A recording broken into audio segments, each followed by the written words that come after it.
The ocean explodes. Fire rips across the water, black smoke billowing into a pristine December sky. A Japanese Zero fighter streaks low, its machine gun spitting death, raking the deck of a battleship. Screams mingle with the roar of engines and the thunder of bombs. Sailors, barely out of their teens, run for cover, their faces etched with terror. They dive into oil-slicked waters, desperate to escape the inferno, only to find themselves swimming through burning fuel.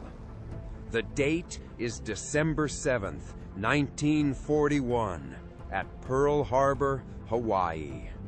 America is under attack, a nation blindsided.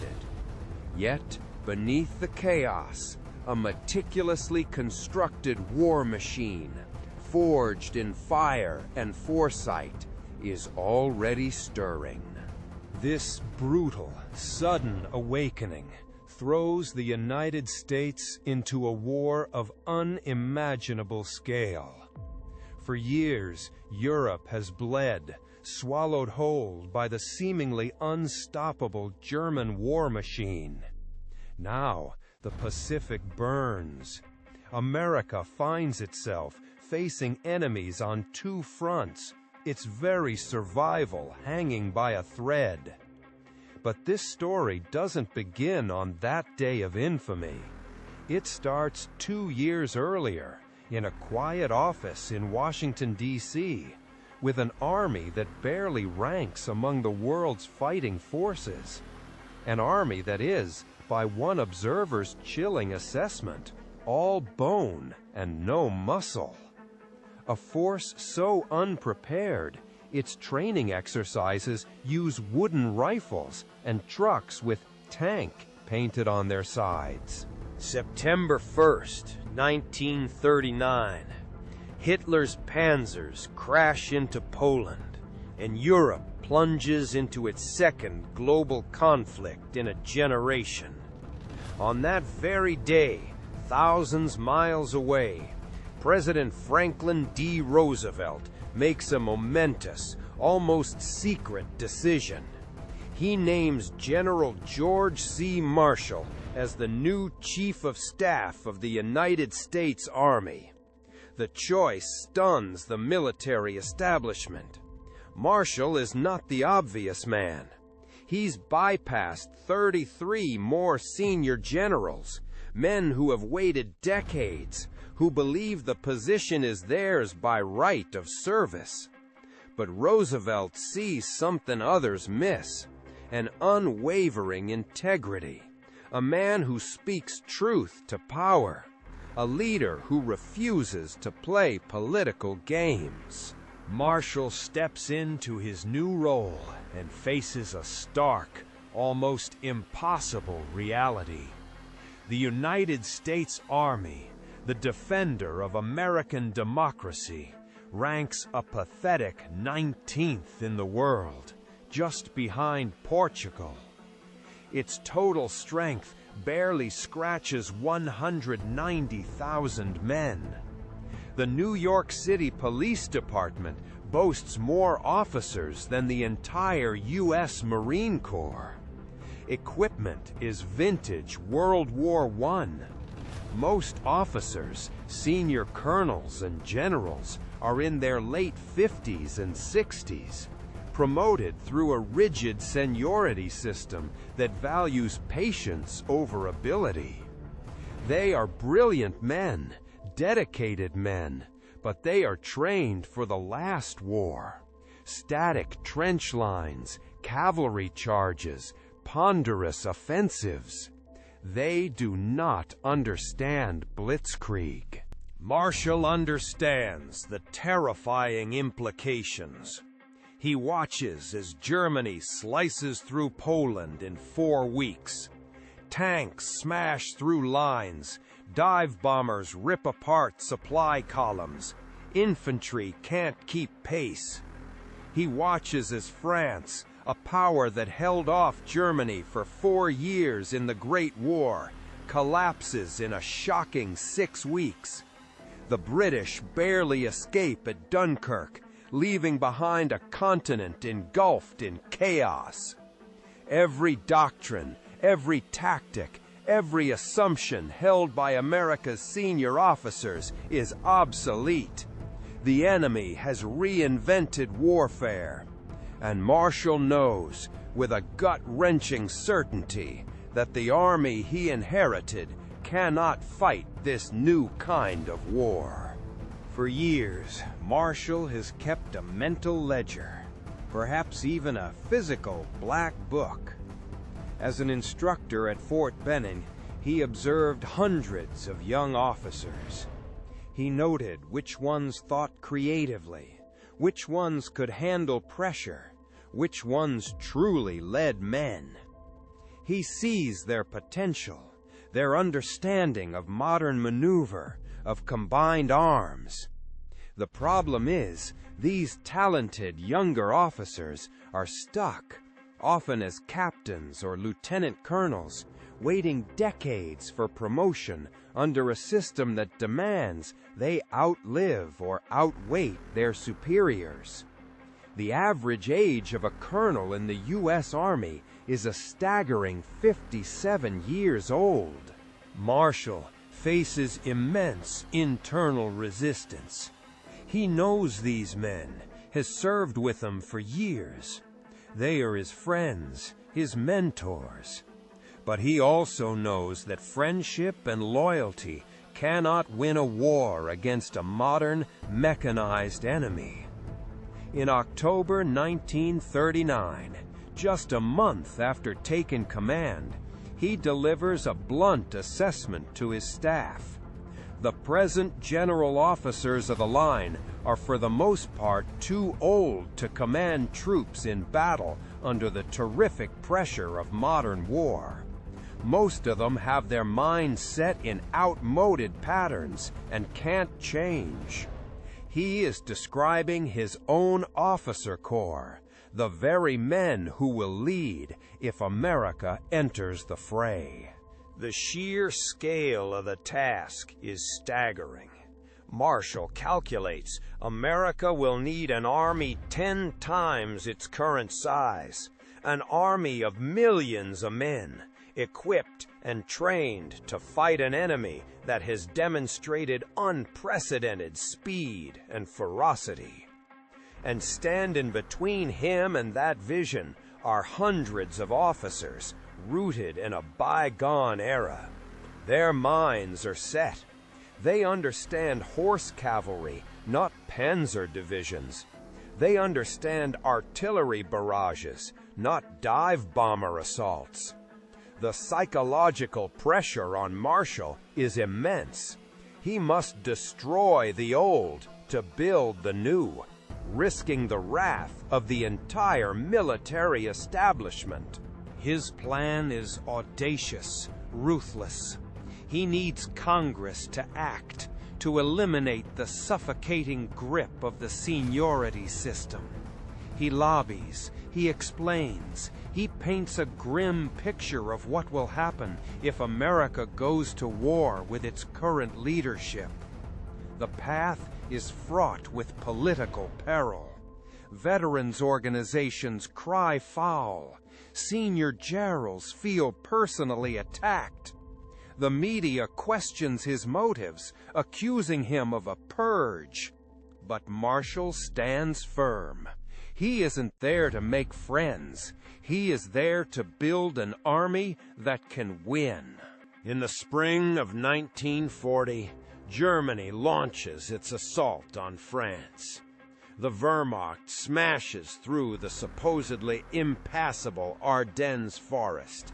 Panzers racing for the coast, trapping Allied armies. The speed, the shock, the coordinated air and ground assault. It's a masterclass in modern warfare.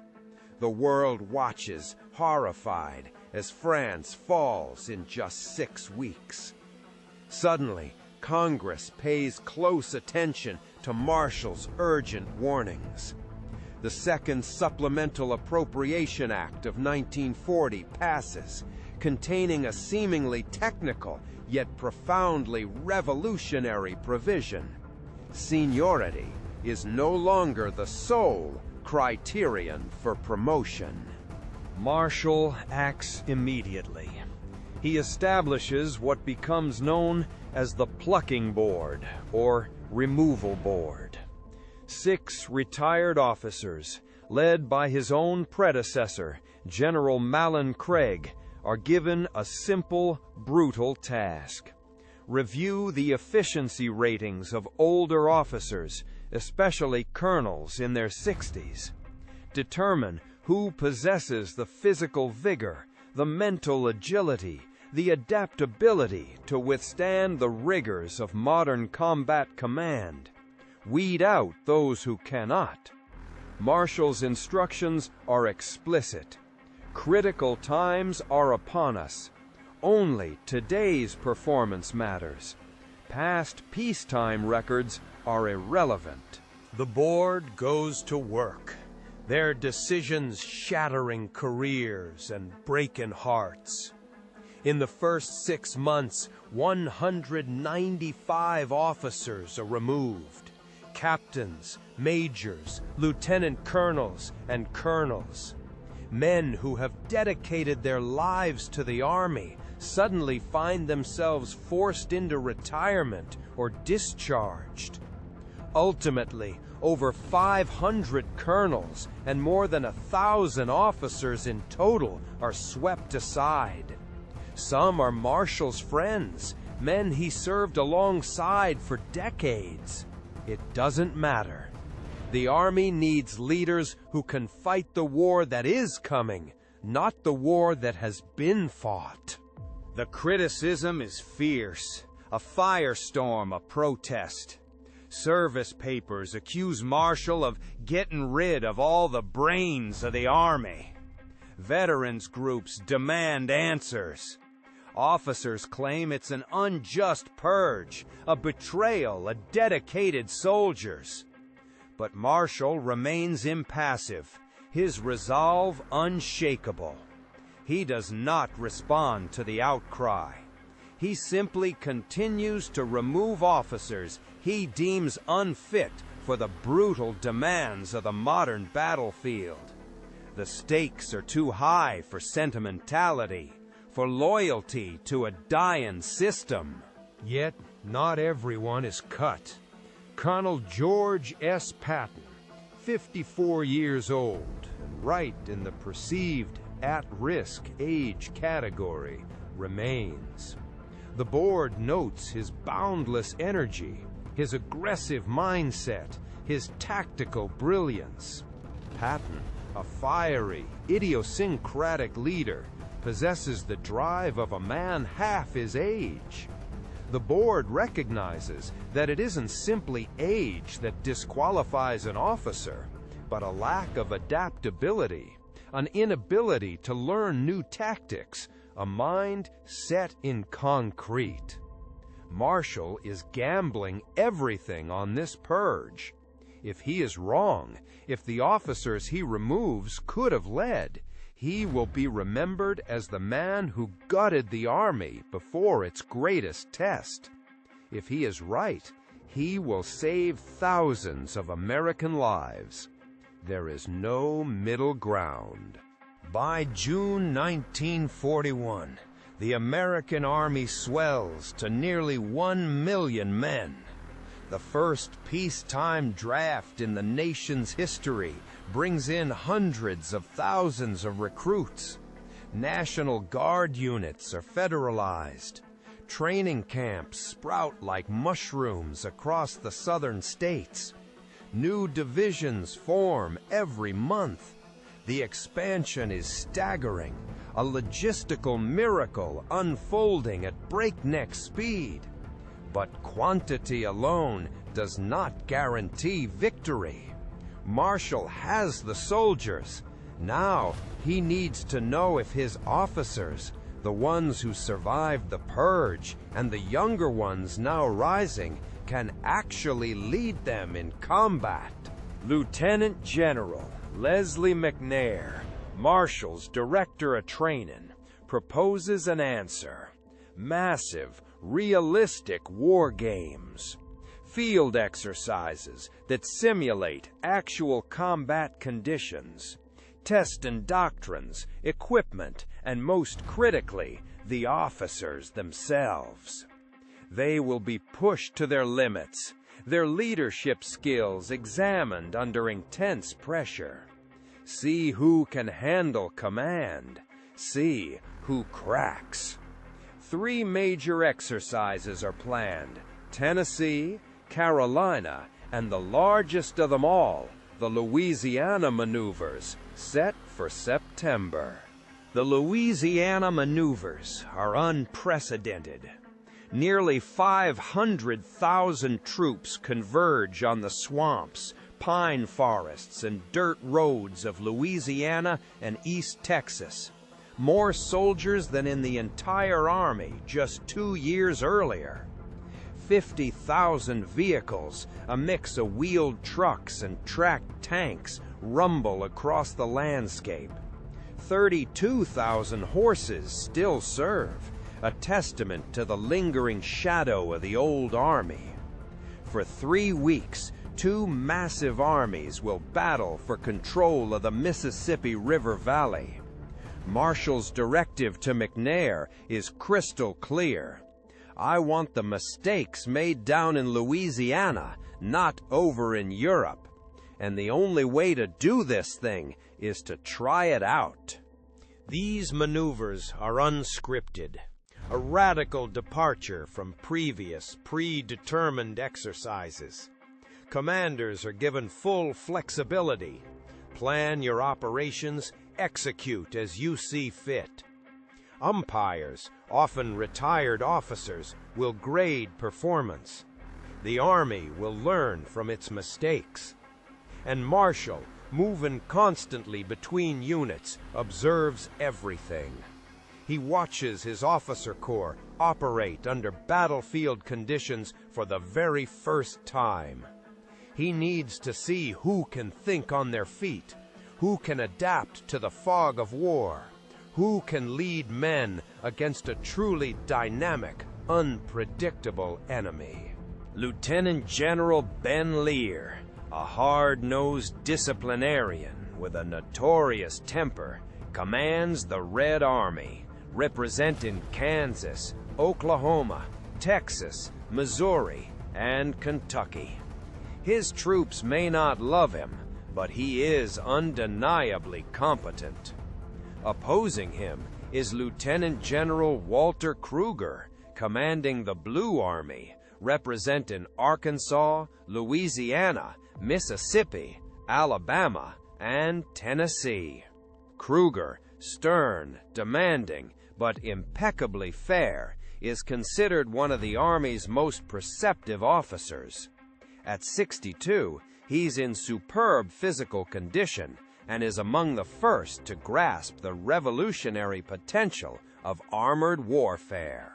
The exercise begins on September 15, 1941, and chaos descends immediately. The sheer scale engulfs entire towns, turning sleepy main streets into strategic choke points. Soldiers bivouac in fields, on roadsides, anywhere they can find a spot to lay their heads. Supply columns stretch for miles, snarling country roads.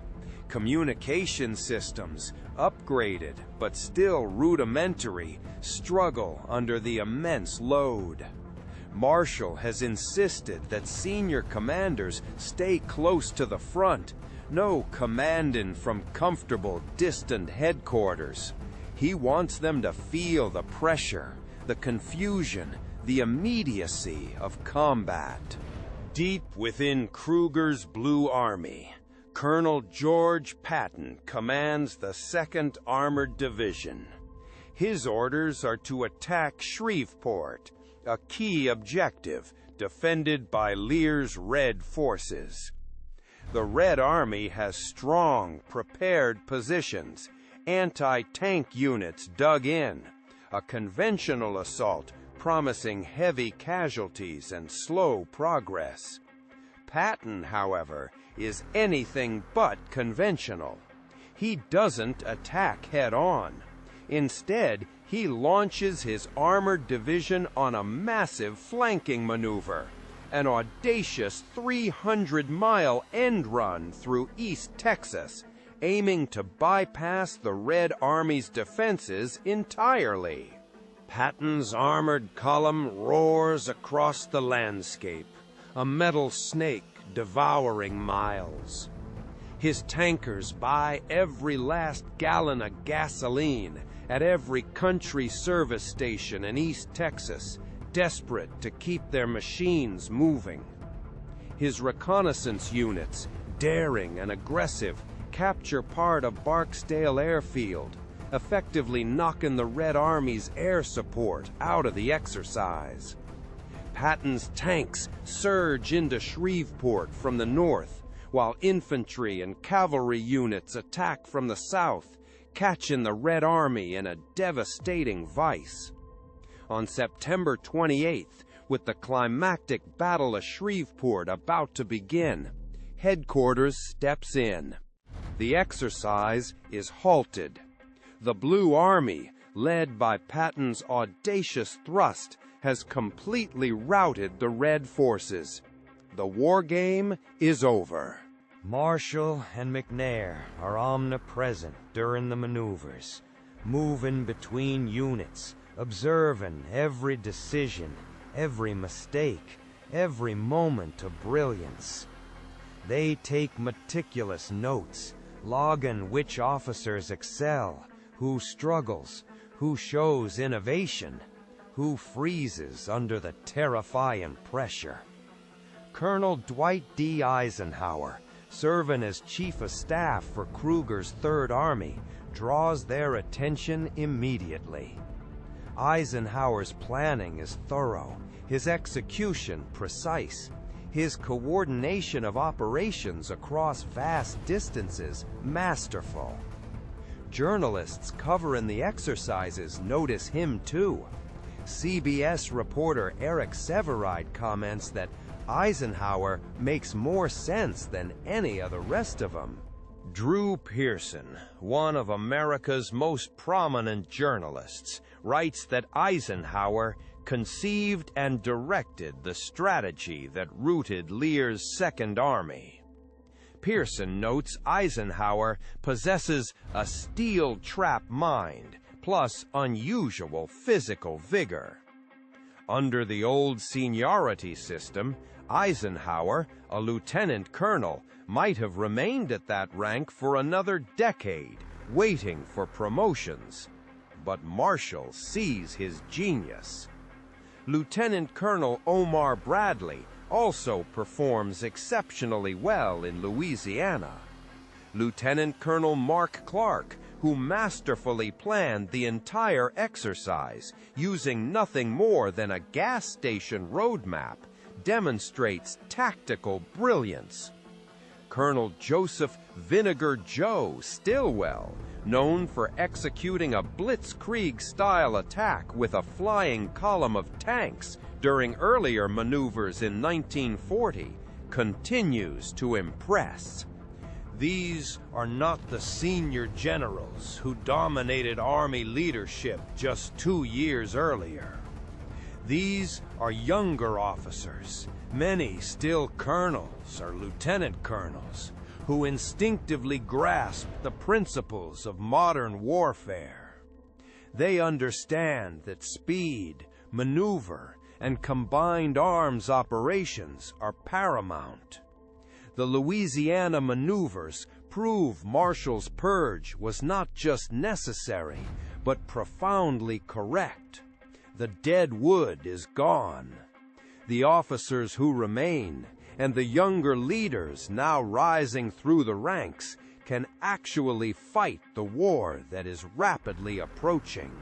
The maneuvers also expose critical weaknesses. Communication systems break down under the strain. Anti-tank doctrine needs urgent refinement. Supply lines collapse. Infantry struggles to keep pace with the rapidly advancing armor.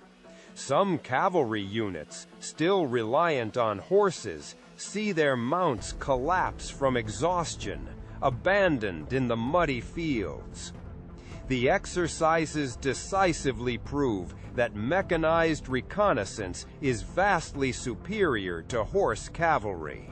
Divisions given the choice opt for purely mechanized units every single time. Marshall absorbs every lesson. These are the mistakes he once made in Louisiana, where they can be learned from, not in actual combat, where they cost American lives. The Army will learn. It will improve. It will be ready. Then, on December 7th, 1941, just 2 months after the Louisiana Maneuvers conclude, Japanese aircraft descend upon Pearl Harbor. The United States is plunged into total war.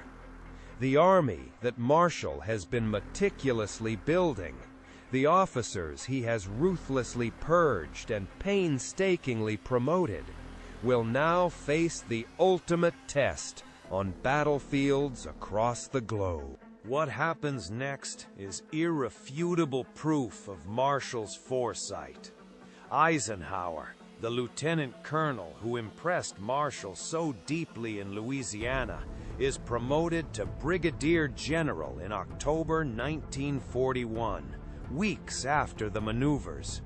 Within months, Marshall brings him to Washington to head Army operations. By late 1942, Eisenhower commands all United States forces in Europe, planning and executing Operation Torch, the invasion of North Africa. Then Operation Husky in Sicily. Then Overlord, the D-Day invasion, the largest military operation in history. Eisenhower rises from lieutenant colonel to 5-star general, commanding millions of soldiers in less than 5 years. This meteoric rise would have been impossible under the old seniority system. Eisenhower would have been stuck, waiting for colonels ahead of him to retire, perhaps making general by 1945, too late to command anything of true significance.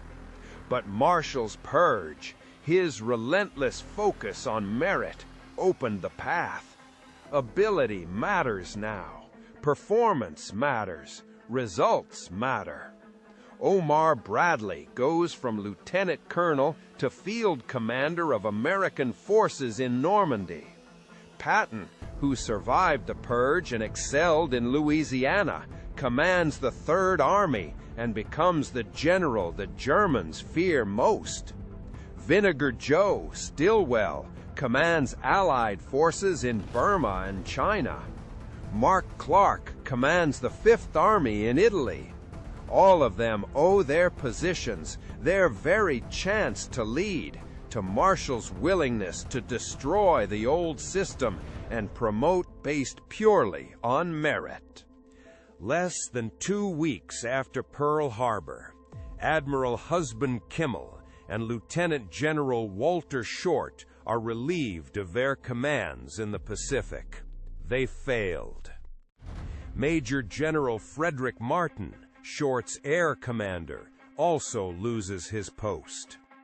When Lieutenant General George Kenney takes over Army Air Force's operations in the Pacific in mid-1942, he immediately removes 5 generals he deems deadwood, along with 40 colonels and lieutenant colonels.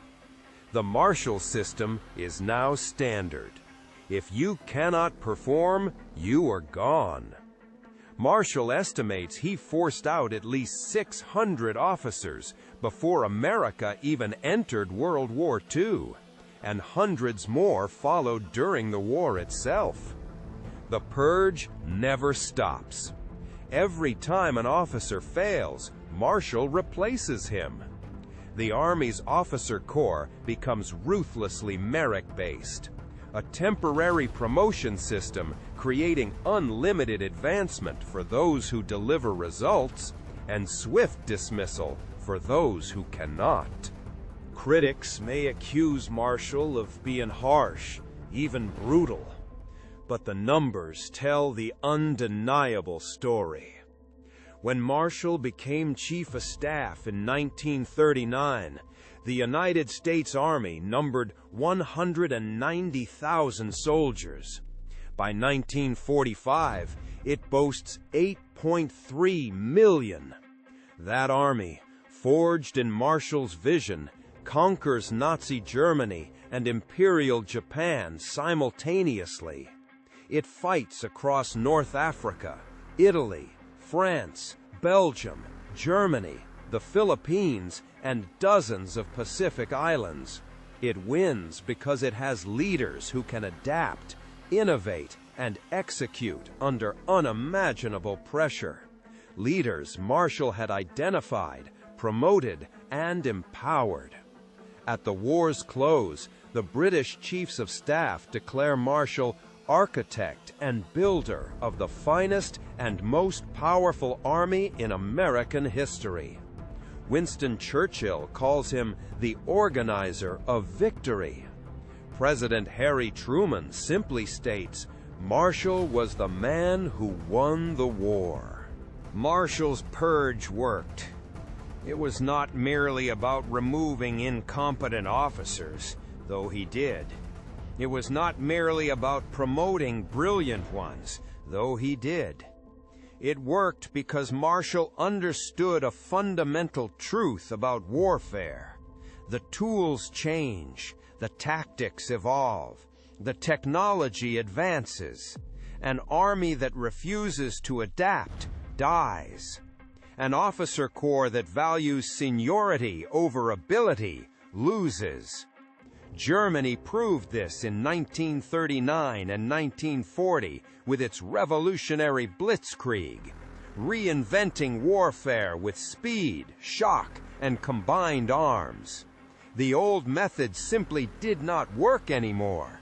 The officers who could not see that, who could not adapt, who could not learn, became liabilities instead of assets. Marshall saw this with chilling clarity. He had watched American officers in World War I struggle with outdated tactics and poor planning, seen thousands of soldiers die because their leaders did not understand modern warfare. He was not gonna let that happen again. So, he purged, he removed, he promoted. He built an officer corps that could fight the war that existed, not the war they wished existed. The Louisiana Maneuvers were his proving ground, the place where theory met brutal reality, where plans faced the test of chaos, where officers showed what they could truly do under pressure. Some excelled, some failed. Marshall noted all of it. The officers who performed went on to command armies. The officers who struggled went into retirement or administrative positions, far from the front lines where they could get soldiers killed. It was harsh, it was necessary, and it won the war. After the war, Marshall continues to serve, becoming Secretary of State under President Truman. In 1947, he proposes the European Recovery Plan, known forever as the Marshall Plan, rebuilding Western Europe, creating the economic conditions for democracy to survive, and stemming Soviet expansion. For this monumental work, Marshall receives the Nobel Peace Prize in 1953.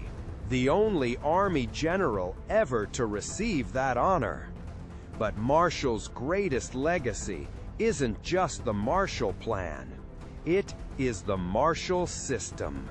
It's the enduring principle that leadership positions should be filled by the people best qualified to do the job, not the people who have merely waited the longest.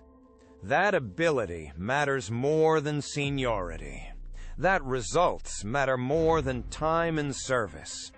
That an organization's survival depends on its willingness to remove people who cannot adapt and promote people who can. The lesson Marshall taught in 1939 remains profoundly relevant today. Organizations face constant change. Technology evolves. Methods improve. Threats shift. The leaders who thrived in previous conditions might not be suited for current challenges. The choice is simple: adapt or die. Promote based on merit or lose based on obsolescence. Marshall made the hard choice. He purged, he promoted, he rebuilt. And when the greatest test came, the army he created was ready. The officers he chose won the war. Every battle, every campaign, every theater. From Normandy to the Rhine, from North Africa to Berlin, from Guadalcanal to Tokyo Bay, American forces prevailed because Marshall had the courage to remove the leaders who couldn't lead and promote the ones who could. On September 1st, 1939, Roosevelt made a decision that shocked the entire Army establishment.